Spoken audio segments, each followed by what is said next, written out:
Baruch Hashem. Baruch Hashem, sean bienvenidos todos y cada uno de ustedes a Beth Midrash Gesed, a Casa de Estudios Gesed, Bondad, aquí en la calurosa ciudad de Monclova, Coahuila. Nuevamente, ¿verdad? Seguimos gozándonos, seguimos exaltando al Eterno y esforzándonos cada día por aprender un poco más acerca de su bendita Torah. El tema de hoy, como ya sabemos, hemos estado estudiando lo que es Matitiá, o mejor conocido como Toldot Yeshua, o el libro de Sefer o libro de Mateo, desde la perspectiva hebrea. Y dijimos que uno de los subtítulos es una mirada hebrea al Mesías Yehudí, al Mesías judío. En este shiur, el título es ¿sabios, reyes o magos? Es pregunta. ¿Sabios, reyes o magos? Y este shiur está basado en Toldot Yeshua o en Sefer Matitiá, capítulo 2, pasuk del 1 al 12. Baruch Hashem, exaltado es el nombre del Abacadosh. Y les pido que por favor pongan ahí un separador para poder ir y venir rápido a la cita y no perder mucho tiempo al estarlo buscando, al estar regresando. Bueno, vamos a Matitiá 2 del 1 al 12. Vamos a ir rapidito, vamos a hacerlo todo rápido para no perder mucho tiempo y para no perder también la idea de lo que es el shiur. Lo voy a leer y dice de la siguiente manera: sucedió que cuando nació Yeshua en Betlehem de Yehudá, en los días de Ordos, el rey, he aquí unos sabios vinieron del este a Jerusalén, diciendo: ¿dónde está el rey de los Yehudim que ha nacido? Vimos su estrella en el este y vinieron con regalos importantes para reverenciarlo. Ordos, el rey, escuchó y se aterrorizó, y todos los moradores de Jerusalén con él. Reunió a todos sus nobles y averiguó de ellos si conocían en dónde nacería el Mashiach. Entonces le respondieron: en Betlehem de Yehudá, como está escrito, según el Nabí: y tú, Betlehem de Yehudá, Efrata, tierra de Yehudá, tú eres insignificante entre miles de Yehudá, de ti saldrá para mí un gobernador en Israel. Entonces el rey Ordos llamó a los sabios en secreto y les preguntó con diligencia sobre el tiempo en que vieron el astro o la estrella. Les envió a Betlehem y les dijo: vayan y pregunten con diligencia acerca del niño, y cuando lo encuentren, avísenme, y también yo iré a él para reverenciarlo. Ellos escucharon al rey y se fueron, y aquí la estrella que vieron en el este iba frente a ellos, hasta que llegaron al lugar. Cuando entraron en Betlehem, paró en dirección al lugar que estaba el niño. Cuando vieron la estrella, se alegraron con gran gozo en sobremanera. Vinieron a la casa, lo encontraron a él y a Miriam su madre, se arrodillaron ante él reverenciándolo y abrieron sus costales. Le trajeron miná de oro, incienso y mirra. Entonces fueron ordenados en un sueño por el malach, quien les dijo que no volvieran a Ordos, de manera que regresaron camino a su tierra por otro camino. Bendito es el Abacadosh.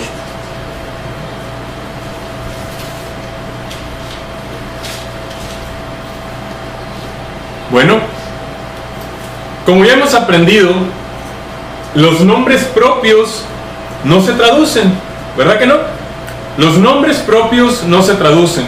Así como no debieron traducir el nombre de Yeshua Meshechenu, de nuestro Mesías, de la misma manera no debieron traducir el nombre de la ciudad donde él nació. El lugar de su nacimiento fue Betlehem o Beit Lehem. ¿Qué significa? Esta palabra está formada a su vez por dos palabras. La primera de ellas es Beit o Bet, que significa casa. Y la segunda es Lehem, L-E-J-E-M,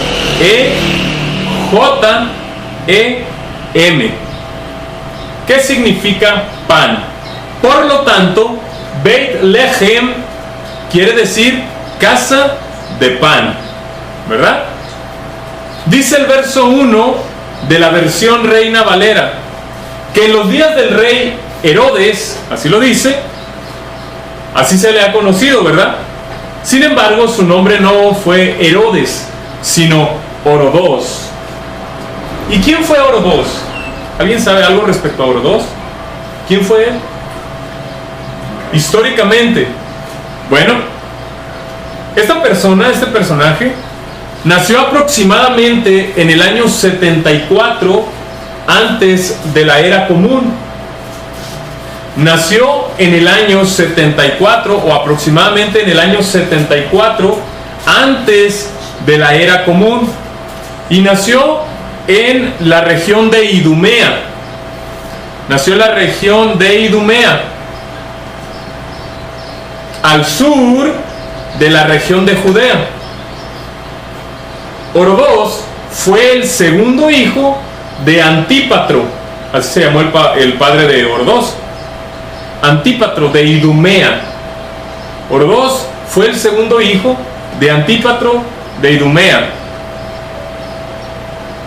Y Antípatro de Idumea fue un oficial de alto rango del reinado de Hircano II.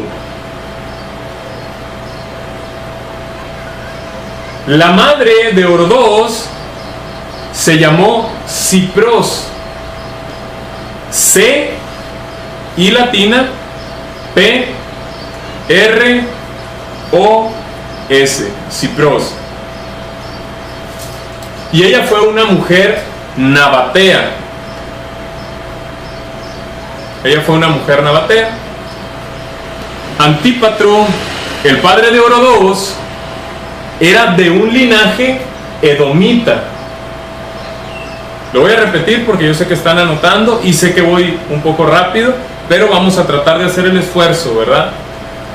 Antípatro, el padre de Orodos, era de un linaje edomita. Y él se había convertido al judaísmo. Antípatro se había convertido al judaísmo. Entonces es muy seguro que Orodos fue criado o haya sido criado como un niño judío. Es muy seguro que él haya sido criado como un niño judío.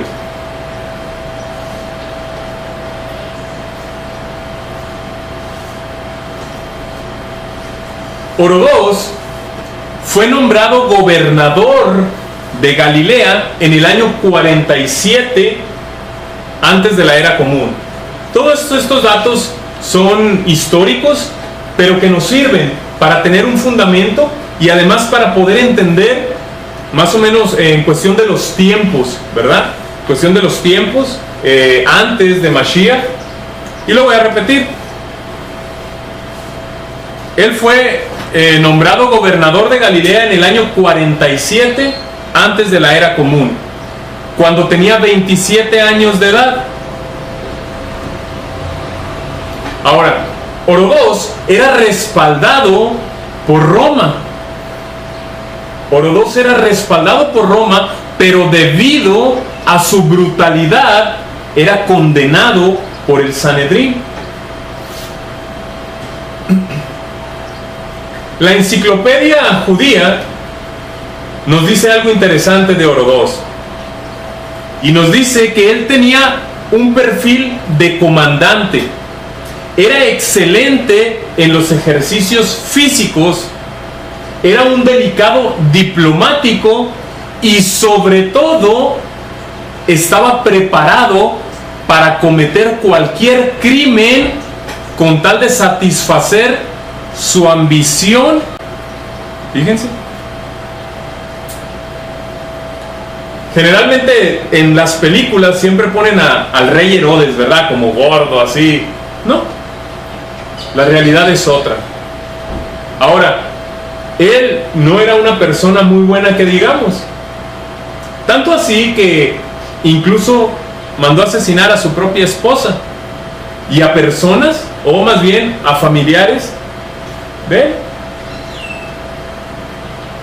Dentro de los grandes proyectos que llevó a cabo Orodos están la construcción del puerto de Cesarea Marítima. Lo voy a repetir: la construcción del puerto de Cesarea Marítima.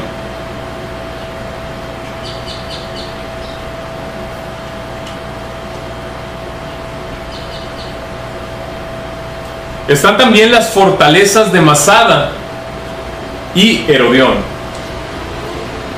También construyó o edificó las fortalezas de Masada y Herodión.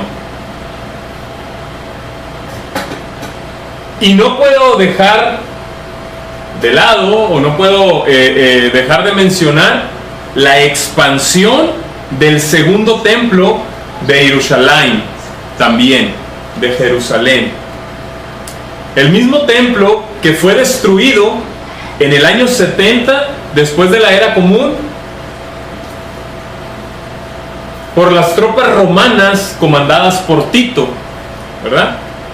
Entonces, de ese templo que fue destruido y que también había sido expandido por el rey o por Orodos, solamente queda lo que hoy se conoce como el Cótel, o popularmente el Muro de los Lamentos, ese mismo. Ahora sí, entrando en materia, esto es para darnos un poco de conocimiento acerca de quién es esta persona, ¿verdad? O quién fue esta persona. Y empezamos con una pregunta: ¿quiénes eran los supuestos reyes magos? Pregunta: ¿quiénes eran los supuestos reyes magos? La Biblia del 60 dice que vinieron unos magos, ¿de dónde? Del oriente. Ahora, dice la tradición, la cual inició en el siglo III después de la era común. Entonces, esta tradición inicia en el siglo III después de la era común y dice que eran 3 hombres reyes y que también eran magos. Y ya para el VI siglo se les había dado nombres.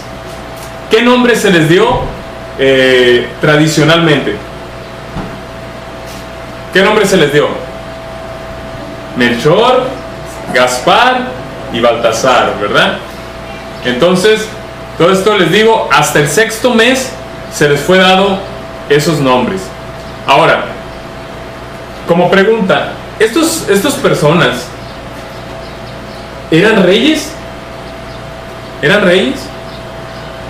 ¿Qué piensan? ¿Por qué no? ¿No eran reyes? ¿Por qué no?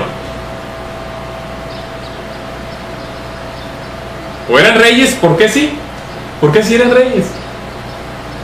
Bueno, la respuesta es que realmente no existe una base para decir que eran reyes o que eran dirigentes de alguna nación. No hay una base que nos pueda identificar a estos hombres como reyes o como gobernantes de alguna nación o de varias naciones, ¿verdad? Tampoco se puede decir con seguridad cuántos eran. Entonces les dije que tradicionalmente se dijo que eran 3. Y como les dije, en el siglo VI se dieron los nombres Melchor, Gaspar y Baltasar. Pero no hay pruebas de que haya sido así. Y además es poco probable que una pequeña caravana de 3 personas haya viajado todo esto solos y por tantos días, ¿verdad? Entonces es prácticamente imposible que hayan sido solamente 3 personas. Lo que sí es que fueron varias personas, no fue uno solo. ¿Por qué? Porque nos habla de una pluralidad. Pudieron ser desde 2 hasta más. Hay quienes dicen que eran 12. Sin embargo, no tenemos, o sea, aquí Matitiá ni Gilel nos da una explicación de cuántos eran. Solamente se les menciona, ¿verdad? Pero no tenemos un registro histórico que nos pueda decir fueron tantas personas, ¿verdad? Ahora, entonces, como ya vimos, reyes no podemos decir que eran o que no eran, pero lo que sí es de que no tenemos un registro histórico ni en los escritos de los primeros discípulos que nos digan que ellos eran reyes. Por lo tanto, pues no se acepta, vaya, el hecho de que haya sido así, aunque pues no sabemos, ¿verdad?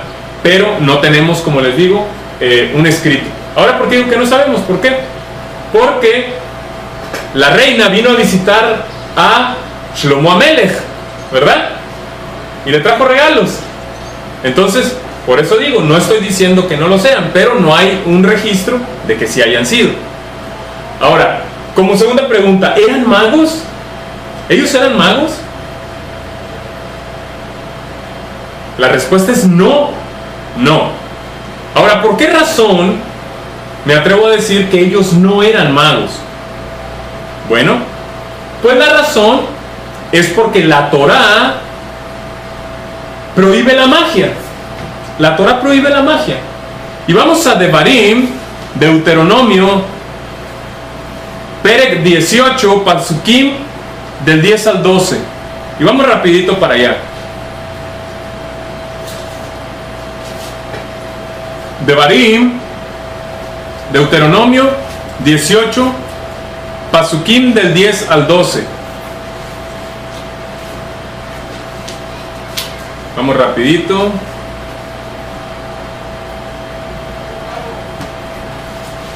Lo voy a leer. Dice: cuando hayas entrado en la tierra que Adonai tu Elohim te da, no aprenderás a cometer abominaciones como las de esas naciones. No ha de haber en ti nadie que haga pasar a su hijo o a su hija por el fuego, que practique adivinación, astrología, hechicería o magia. Ningún encantador ni consultor de espectros o adivinos, ni evocador de muertos, porque todo el que hace estas cosas es una abominación para Adonai tu Elohim. Y por causa de estas abominaciones desaloja Adonai tu Elohim a esas naciones delante de ti. Baruch Hashem, bendito es el Eterno. ¿Ok? Entonces aquí vemos cómo la magia es condenada por Hashem mismo. Él dice que cuando Am Israel, el pueblo de Israel, va a entrar a la tierra que Él le va a dar, que no aprenda ese tipo de cosas, porque por esas cosas el Eterno les está quitando la tierra. Entonces es algo prohibido totalmente por Hashem en su bendita Torah. Ahora, también en los escritos, en el Keter, en los escritos de los primeros discípulos, vemos a cierto mago que se oponía o que estaba en contra de los shluchim, de los apóstoles, para que se entienda. Y vamos ahí a Maaseh Shluchim, a Hechos de los Emisarios, Perek 13, Pasukim del 8 al 10. Hechos 13 del 8 al 10. Y vamos rapidito. Baruch Hashem, hace mucho calor aquí en la ciudad de Monclova.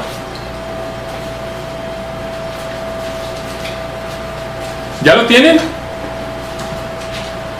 Dice: pero el mago Elimas se le oponía, tratando de apartar al procónsul de la fe.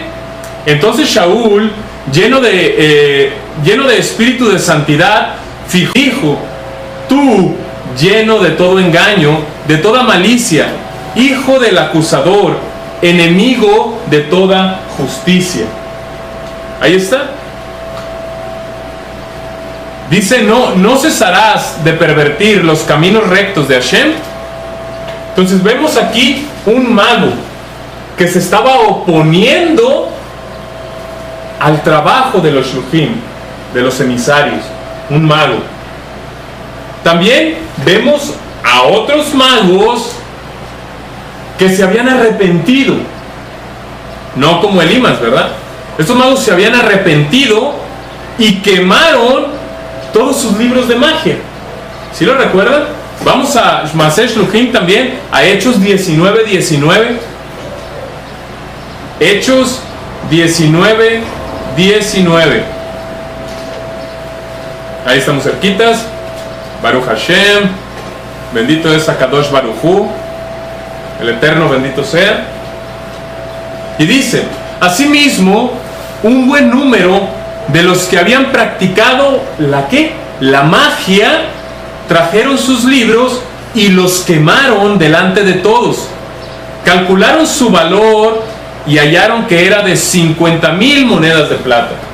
Entonces aquí vemos a una serie de brujos, de magos, que se habían arrepentido, ¿verdad? ¿Y qué fue lo que hicieron? Quemaron sus libros de magia. Entonces hay personas que dicen que el significado de la palabra mago en el griego no tiene el mismo significado que en el occidente o en español. Es decir, que esto lo pueden encontrar, que dicen, no, es que acá en occidente mago significa una cosa, sin embargo, utilizada la palabra en el griego es otra cosa, significa otra cosa, significa para los sabios. Entonces, ellos dicen que esta palabra de magos es utilizada para los sabios, pero, ahí va, pero en el griego existe la palabra sophos, ¿qué significa sabios? La palabra sophos significa sabios o sabiduría también. Y esta palabra no tiene nada que ver con el ocultismo, la magia o la hechicería. Entonces, no era necesario utilizar la palabra magos para referirse a estos hombres. Y ahorita, dentro de un momento, vamos a ver por qué. Ahora, quienes dicen que es muy diferente esta palabra, o que no, la palabra mago no es utilizada o solamente significa sabios, déjenme decirles que la palabra que utilizaron, la palabra griega que utilizaron para estos hombres, para los hombres del este, del oriente más bien, ellos, esa palabra magos es la misma palabra que se utiliza para Elimas y para aquellos que quemaron los libros. Por lo tanto, pues, ¿qué nos está diciendo? Tendríamos que entender que ellos practicaban lo que es aborrecible ante los ojos de Hashem, porque es la misma palabra utilizada para los magos que visitaron a Rabbi Yehoshua, y también para Elimas el mago, y para los magos, ahora sí que son los magos, que quemaron sus libros. Entonces, ¿será que ellos eran parte de esto? ¿Será que ellos también tenían sus libros de magia? ¿Será que ellos también hacían toda esa hechicería? ¿O por qué quemaron los libros? ¿Porque decía cosas muy buenas? Claro que no. Porque ellos entendieron que era aborrecible la magia ante los ojos del Eterno. Ahora, pensemos por un momento. Pensemos solamente por un momento. ¿Realmente tendría sentido que unos magos, brujos o hechiceros hayan venido a visitar al Mashiach de Israel? Digo, si de por sí dentro del judaísmo no se cree que Yeshua Rabenu sea Mashiach, ahora con este tipo de cosas, que vinieron a visitarlo unos magos cuando nació, que vinieron a visitarlo unos hechiceros. Entonces vemos aquí, muy personalmente pienso una influencia helénica, una influencia grecorromana dentro de las traducciones. Ahora, ¿para qué vendrían estos hombres si realmente son magos? Como dice la traducción, si realmente son magos, ¿para qué vendrían? ¿A qué vinieron? Si en Devarim 18, como ya vimos, Hashem rechaza a todo aquel que practica esas cosas. ¿Para qué? Por lo tanto, desde el punto de vista personal, yo no creo que hayan sido magos. Ni lo que significa magos en español o acá en Occidente, como lo que significa en griego, porque siempre dicen que el griego. Ahora, si tú buscas en el traductor, ahí en internet, y le pones, ¿cómo se dice hechicero? Muchos dicen, no, es que la palabra ahí de magos significa sabios. No, si tú le pones, ¿cómo se dice hechicero? En griego, te va a poner la misma palabra de mago que es utilizada para estos hombres. Entonces, ¿eso quiere decir que también eran hechiceros? ¿No sabios?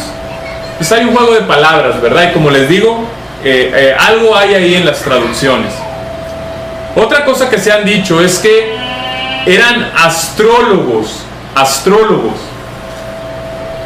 Hay quienes dicen que estos hombres eran astrólogos.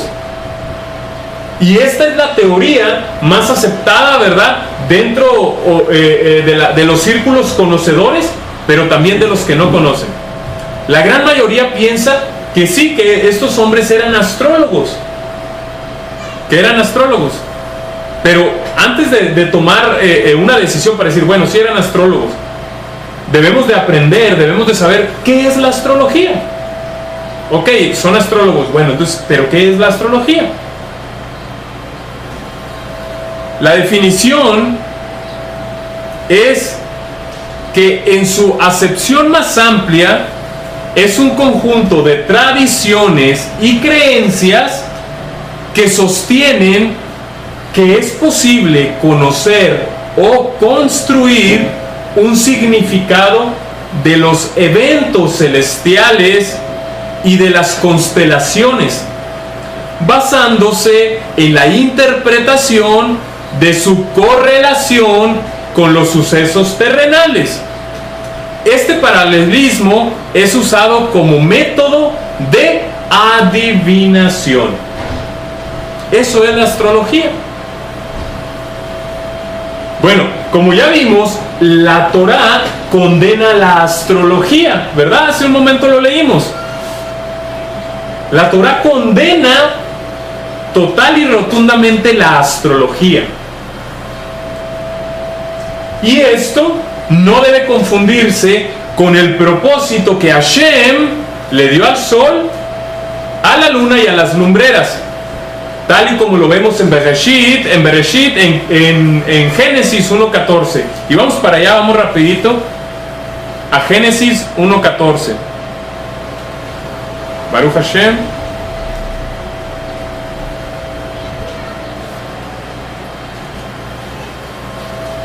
Lo leo y dice: dijo Elohim, haya luceros en el firmamento celeste para apartar el día de la noche, y valgan de señales para solemnidades, días y años.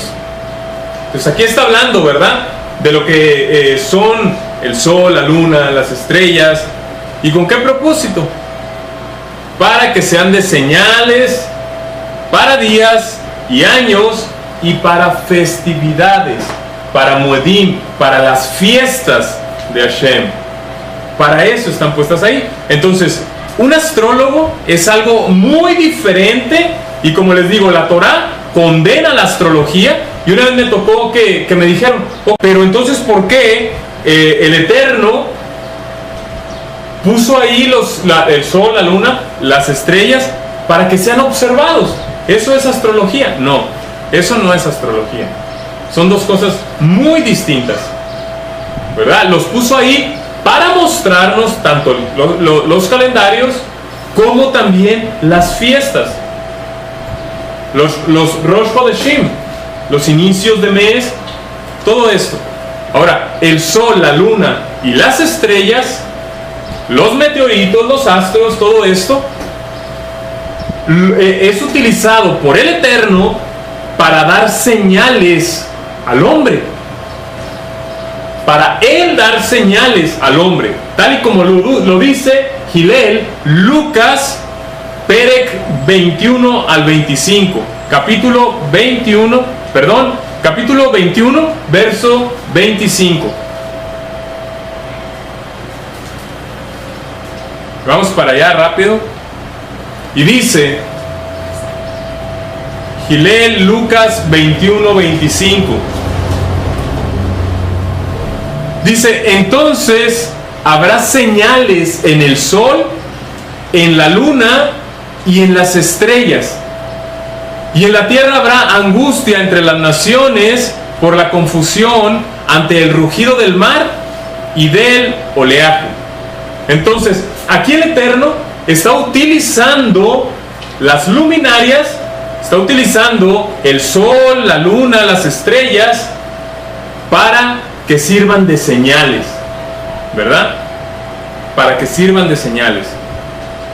El Eterno no condena la observancia de los astros tal y como lo estamos viendo en Bereshit y aquí en Hillel. El Eterno no condena la observancia de los astros.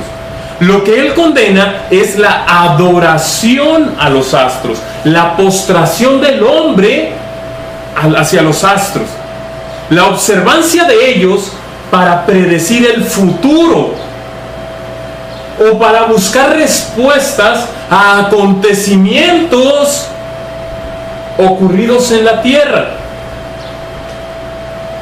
Ahora, todo esto implica la fe en los horóscopos y las predicciones para la vida diaria. A ver, déjame leo ahí para ver cómo me va a ir hoy. A ese tipo de cosas. ¿Por qué? Porque mis bendiciones no dependen de lo que a alguien se le ocurra escribir en un periódico. Y debemos de entenderlo de esa manera. Si nosotros nos enfocamos en vivir en Kedushá, en llevar a cabo nuestros rezos, en creer de todo corazón, en guardar mitzvot, el Eterno nos va a bendecir. Entonces, mis bendiciones, tus bendiciones, no dependen de lo que a alguien se le ocurra escribir en un periódico. Otra tradición dice que estos hombres practicaban el zoroastrismo. Repito la palabra, inicia con Z, zoroastrismo, seguidito, zoroastrismo. Esta religión, el zoroastrismo, fue creada por el profeta iraní Zoroastro. Y ellos reconocen como divinidad a Ahura Mazda. El zoroastrismo reconoce como divinidad a Ahura Mazda. Y esta divinidad es considerada por Zoroastro como el único creador increado de todo. Ese es el pensamiento, la filosofía del zoroastrismo. Entonces hay una cierta tradición que dice que estos hombres practicaban el zoroastrismo. Y otros piensan que eran jajamim, sabios babilonios. También eso lo pueden encontrar.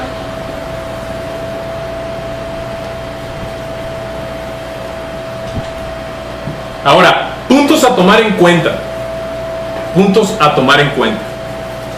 Fíjense, si estos hombres eran goim, es decir, gentiles, ¿por qué Hashem tuvo que revelar el nacimiento del Melech de Israel, del Melech de los Yehudim, a ellos, y no a los Jajamim o Tzadikim de Israel, no a los sabios ni a los justos, ¿verdad?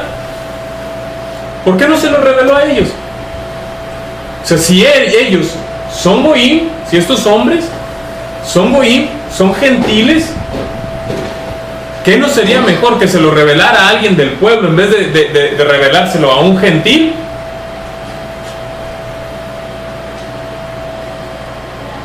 Otro punto a tomar en cuenta: si ellos eran judíos, si estos hombres eran judíos, lógicamente esperaban a Mashiach, ¿verdad que sí? Si estos hombres eran judíos, lógicamente estaban esperando a Mashiach. Y si fue de esta manera, si ellos eran judíos y estaban esperando al Mashiach, ¿por qué se fueron?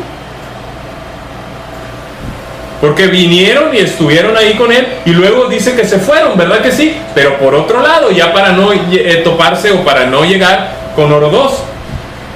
¿Por qué se fueron? Otro punto que tenemos que tomar en cuenta es ¿cómo es que ellos conocían las profecías?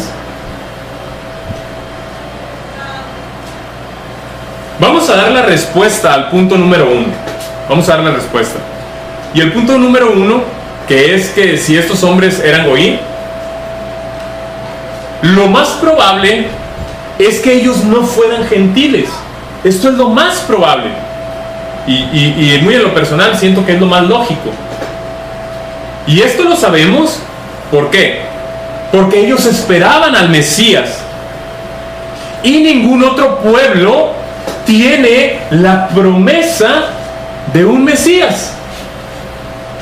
Solamente Israel. Solamente. Nadie más tiene la promesa del Mesías. La respuesta al punto número 2. No pudieron ser judíos observantes. Es decir, judíos que guardaban fielmente la Torá. No pudieron haber sido. ¿Por qué? Porque todo Yehudí, todo judío, esperaba el reinado mesiánico. Sin embargo, ellos se fueron de regreso a su tierra. O sea, si ellos fueran o hubieran sido Yehudim, observantes, judíos observantes de la Torá, lógicamente, ellos hubieran venido a presenciar el reinado mesiánico de Rabbeinu Yeshua. Pero no lo hicieron. Ellos se regresaron a su tierra.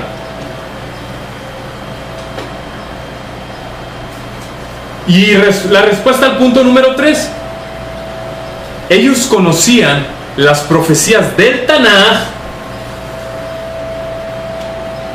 Y ahora sí, porque en mi punto de vista personal, y digo, mi punto de vista personal, para mí lo más probable es que fueran sabios israelitas del reino del norte, asimilados entre los gentiles o efraimitas.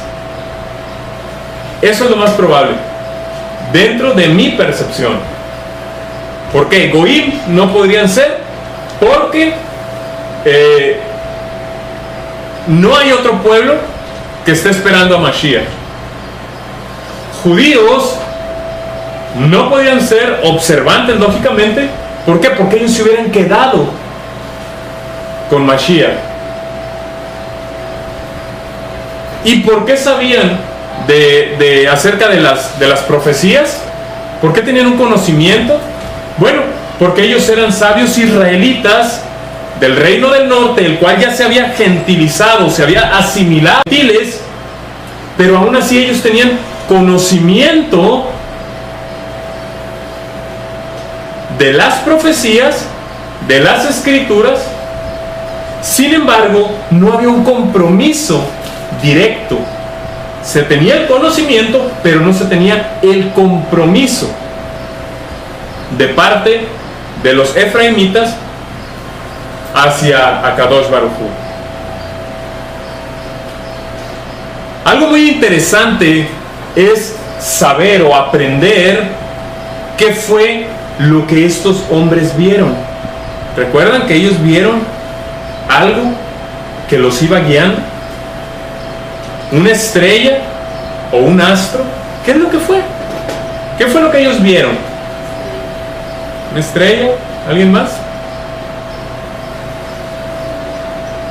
Ahorita vamos a ver. Permítanme proponerles un punto de vista diferente al común. ¿Por qué? Porque todo, de hecho la mayoría siguen una misma línea. No, vieron una estrella, ¿verdad? ¿Por qué? Porque la Reina Valera dice que era una estrella, o la traducción dice que era una estrella, entonces yo creo que era una estrella. Peshar, ¿verdad? Peshar. Algo así literal. Entonces es por eso que les digo, permítanme proponerles un punto de vista diferente al que estamos acostumbrados. Digamos que estos hombres eran sabios y no magos, ni observantes de los astros, es decir, astrólogos. Digamos que lo que ellos vieron no fue precisamente una estrella. ¿Por qué razón les digo que puede ser que no haya sido una estrella? Bueno, en los versos 9 y 10 de Matitiá, que ya leímos, dice: ellos escucharon al rey y se fueron, y he aquí la estrella que vieron en el este iba frente a ellos hasta que llegaron al lugar. Cuando entraron en Betlehem, paró en dirección al lugar que estaba el niño. Cuando vieron la estrella, se alegraron con gran gozo en sobremanera. ¿Verdad? Como les dije, permítanme un punto de vista diferente al que comúnmente se tiene. Aquí vemos dos datos muy importantes acerca de lo que estos hombres vieron. El dato número uno es que la supuesta estrella tenía movimiento. Se movía lentamente y al paso que ellos iban avanzando, ¿verdad? Venían del oriente, entonces se venía moviendo con ellos, los iba guiando. Y los iba guiando, o los guió, hasta la puerta de la casa donde estaba Rabí Yeshua. Y también sabemos que se movía porque ahí dice que paró en dirección al lugar en que estaba el niño.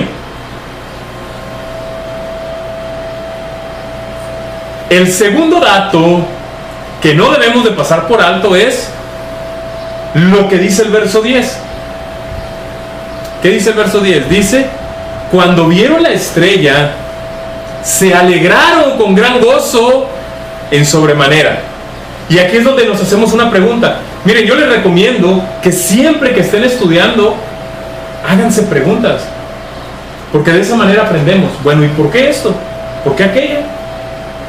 Tratemos de entender lo que estamos leyendo, no solamente leer la historia, no, sino entender lo que el escritor nos está tratando de mostrar, ¿verdad? Como pregunta, ¿no se suponía que ellos ya venían viendo la estrella? O sea, porque ahí dice: cuando vieron la estrella se alegraron con gran gozo en sobremanera. Entonces, ¿no se suponía que ya venían viendo la estrella? ¿Por qué se gozaron?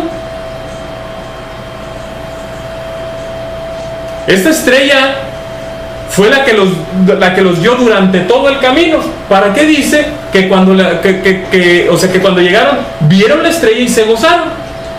Pues se supone que la venían viendo durante todo el camino.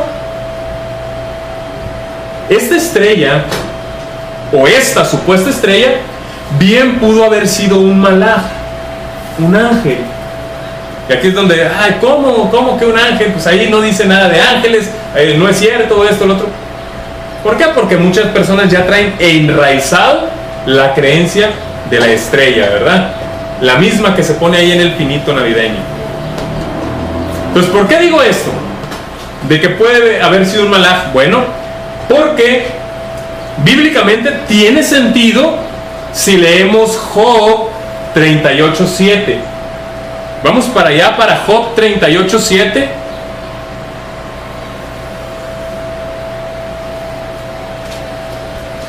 Y lo leo. Dice: cuando aclamaban juntas las estrellas del alba y gritaban de júbilo todos los hijos del Elohim.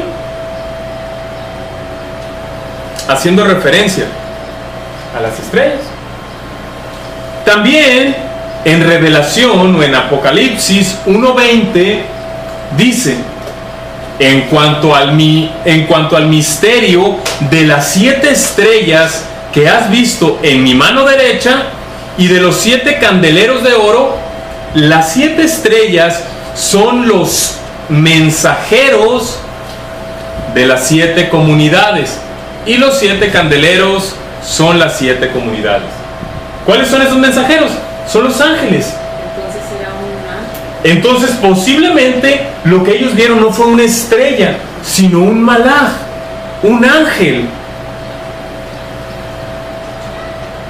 Viéndolo de esta manera, ellos se regocijaron cuando vieron ya de cerca al malaj, al ángel que los había estado guiando por todo el camino. Y ya lo tenían frente a ellos. Por eso se gozaron, porque ya lo tenían frente a ellos, indicándoles dónde estaba Yeshua Amelech. Tiene lógica. Tiene mucha lógica. Ahora, la razón por la cual Ordos se turbó fue porque en Roma el Senado nombró a Ordos con el título el rey de los judíos. Entonces esto, cuando los sabios llegaron a él y le dijeron: ¿dónde está el rey de los judíos? El rey de los judíos. Pues lógicamente, ¿qué pasaría con Ordos? Esto fue un reto directamente hacia él. Y aun cuando ya había gobernado más de 40 años y ya tenía un aproximado de 74 años, aún era celoso de su puesto. ¿Cómo que el rey de los judíos? Pues a mí Roma me nombró rey de los judíos, ¿verdad? Ahora, Ordos convocó a los principales Kohanim y a los sabios para que le dijeran dónde decía la profecía que nacería Mashiach. ¿Esto qué nos da a entender? Que también Ordos conocía o sabía que había de venir un Mashiach. Él conocía que tenía que venir un Mashiach. Los Kohanim, los sacerdotes y sabios de la Torá, respondieron a Ordos dónde estaba profetizado que nacería el Mashiach, y ellos citaron la profecía de Miqueas 5:2, la cual vamos a buscar. Miqueas 5:2, y vamos rapidito. Miqueas 5:2. Esto fue lo que los sabios le contestaron. Miqueas 5:2 dice, Baruch Hashem,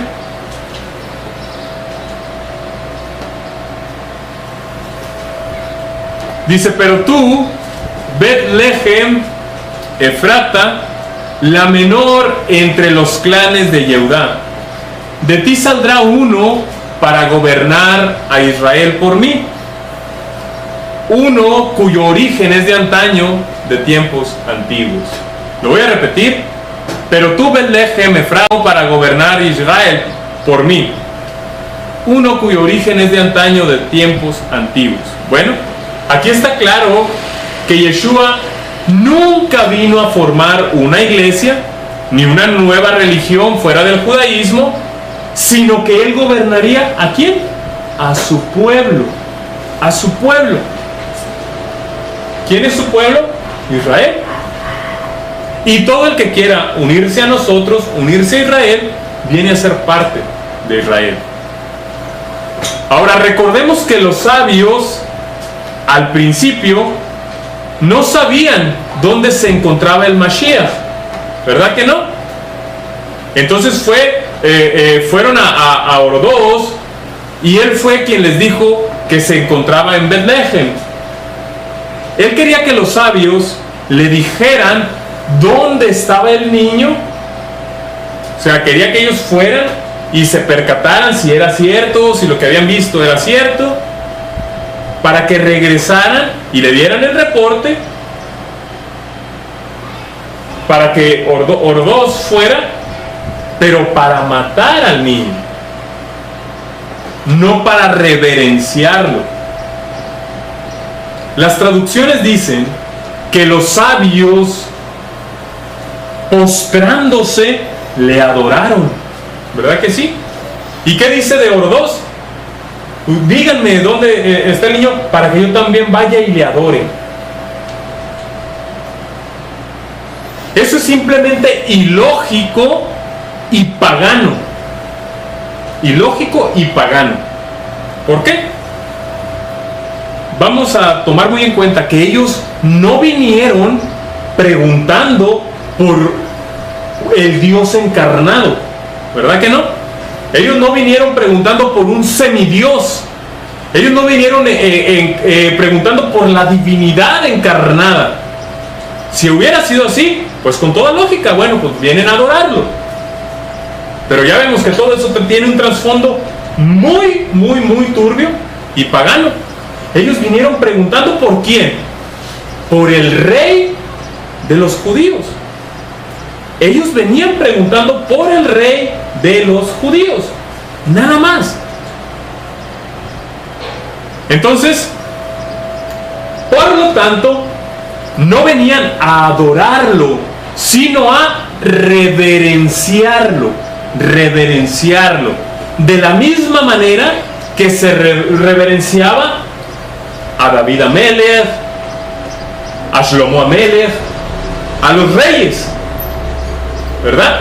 Entonces se hace una reverencia, no una adoración. De hecho, en la Reina Valera está muy mal traducido las veces que dice y lo adoraron. No, es reverenciaron. Se le hizo reverencia, no adoración. ¿Y por qué?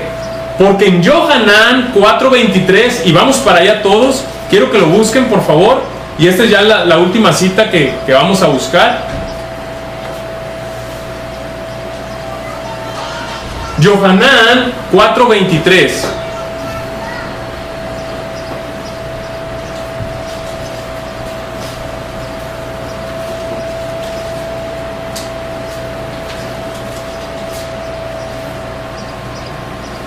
Yohanan 4:23, ya lo tienen, lo pueden ahí marcar o en su mente, que no se les olvide, apúntenlo. Dice: pero viene un tiempo, y ahora es, cuando los verdaderos adoradores adorarán ¿a quién? Al Padre en espíritu y en verdad. Porque también el Padre busca a los que son así para que lo adoren. Entonces, aquí vemos que los verdaderos adoradores, ¿a quién adoran? Al Padre. Los verdaderos adoradores adoran al Padre. Entonces, aquel que adore a Mashiach no es un verdadero adorador. Aquel que adore al Dios Espíritu Santo no es un verdadero adorador. Aquel que adore a una imagen, aquel que adore a la madre de Mashiach, no es un verdadero adorador. ¿Por qué? Porque los verdaderos adoradores adoran ¿a quién? Al Padre. Ahí están las palabras. Y dice que el Padre busca a los que son así para que lo adoren. ¿A quién? A Él. Para que lo adoren a Él. No debemos adorar a nadie más. Cuando le dijeron a Rabí Yoshua, enséñanos a hacer tefilá, ¿qué fue lo que él dijo? Padre nuestro, Avinu Shebashamayim. Él se dirigió a sí mismo, o sea, oren a mí. No, él dijo, les voy a enseñar a orar. ¿Y él a quién oraba? Al Padre oraba. Él oraba al Padre, no se oraba ni a sí mismo, ni les dijo, no van a encontrar nunca que diga, adórenme o oren a mí. No, dice que Él nos dirige al Padre. Hace tiempo yo comentaba con mi hija algo que oí del Rab Joel Ben Adriel, muy interesante, y que yo no lo había percibido de esa manera. Que él dice, bueno, que Mashiach dice, yo soy el camino, la verdad y la vida, y nadie viene al Padre si no es por mí. Y él dice, Él es el camino, pero no el destino. ¿Verdad que no? No el destino, Él es el camino. Dice, y nadie viene al Padre si no es por mí. O sea que Él es el camino, y ese camino, ¿a dónde nos quiere llevar? Al Padre. Al Padre. Son las palabras de Mashiach. Él es el camino, pero no el destino. No hay que adorar a nadie más. A nadie. Hay que adorar al Padre.